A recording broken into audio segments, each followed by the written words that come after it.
காவேரிக்கு எக்ஸிபிஷன்ல ஸ்டால் போடுறதுக்கு பெர்மிஷன் கிடைச்சிச்சுனால, காவேரி அங்க போயிட்டு அங்க உள்ள ஃபார்மாலிட்டீஸ்லாம் முடிக்கலாம்னு நெனைக்கிறாங்க. உடனேவும் அந்த சார் கிட்ட, "சார் முதல்ல 3 வருஷம் எக்ஸ்பீரியன்ஸ் இருந்தா தானே எங்களுக்கு ஸ்டால் போட பெர்மிஷன் குடுப்பேன்னு சொன்னீங்க. இப்ப எப்படி திடீர்னு எங்களுக்கு ஓகே சொல்லியிருக்கீங்க?" அப்படின்னு சொல்லி கேட்கறாங்க. அதாவது "உங்க அப்பளம் ரொம்ப தரமான அப்பளம்" அப்படின்னு சொல்லிட்டு ஒருத்தவங்க எங்களுக்கு ரெக்கமெண்டேஷன் பண்ணாங்கம்மா. அதனால தான் அப்படின்னு சொல்றாங்க. உடனே "யார் சார் அது?" அப்படின்னு சொல்லி "நான் தெரிஞ்சுக்கலாமா?" அப்படின்னு காவேரி கேட்கறாங்க. உடனேவும் அவங்க பேரு ஏதோ விஜய்ன்னு நெனைக்கிறேன்ம்மா அப்படின்னு சொல்லிட்டு அந்த அதிகாரி சொல்றாங்க. "ஓ! அவருதானா?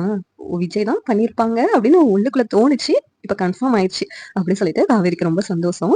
உடனே "சரிங்கம்மா, ஸ்டால் போடுறதெல்லாம் முக்கியம் இல்ல. அங்க எல்லாத்தையும் நீங்க ரொம்ப ஹைஜீனிக்கா பார்த்துக்கணும். நெறைய பேர் வர்ற இடம்" அப்படின்னு சொல்லிட்டு அதிகாரி சொல்றாங்க. "சரிங்க சார். எங்க அப்பலாம் எப்பயுமே ஹைஜீனிக்கா தான் இருக்கும். நாங்களும் ஹைஜீனிக்கா தான் எல்லாத்தையும் ஹேண்டில் பண்ணுவோம். நீங்க ஒண்ணும் வொரி பண்ண தேவையில்ல" அப்படின்னு சொல்லிட்டு காவேரி சொல்றாங்க. அந்த நேரத்துல விஜய் கிட்ட இருந்து கால் வருது. "என்ன திடீர்னு இவரு கால் பண்ணியிருக்காரு" அப்படின்னு சொல்லிட்டு காவேரி விஜய் ஃபோன அட்டெண்ட் பண்றாங்க. "என்ன மேடம், என்னுடைய சர்ப்ரைஸ் எப்படி இருந்துச்சு?" அப்படின்னு சொல்லிட்டு விஜய் கேட்கறாங்க. "ஆமாங்க. நான் எதிர்பார்க்கவே இல்ல. உங்ககிட்ட அன்னைக்கு எக்ஸிபிஷன் தான் சொல்லியிருந்தேன். ஆனா எங்க எக்ஸிபிஷன் நடக்குது அப்படின்னு சொல்லி ஸ்டால் போட பெர்மிஷன்லாம் எனக்கு வாங்கி குடுத்துட்டீங்க. சூப்பர்" அப்படின்னு சொல்லிட்டு காவேரி சொல்றாங்க. "இப்படிதான் உன்ன சர்ப்ரைஸ் மேல சர்ப்ரைஸ் பண்ணி சந்தோஷமா பார்த்துக்குவேன். இப்ப புரியுதா?" அப்படின்னு சொல்லிட்டு விஜய் சொல்றாங்க.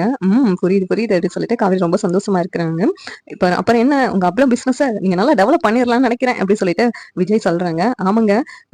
கண்டிப்பா எங்க அவ்வளோ பிசினஸ பெரிய லெவல்ல நான் டெவலப் பண்ணி காமிப்பேன். உங்க கம்பெனிக்கு ஈக்குவலா பெருசா வளர்ந்து காமிப்பேன்" அப்படின்னு சொல்லிட்டு உடனே காவேரி சொல்றாங்க. உடனே விஜய்க்கு சிரிப்பு அடக்க முடியல.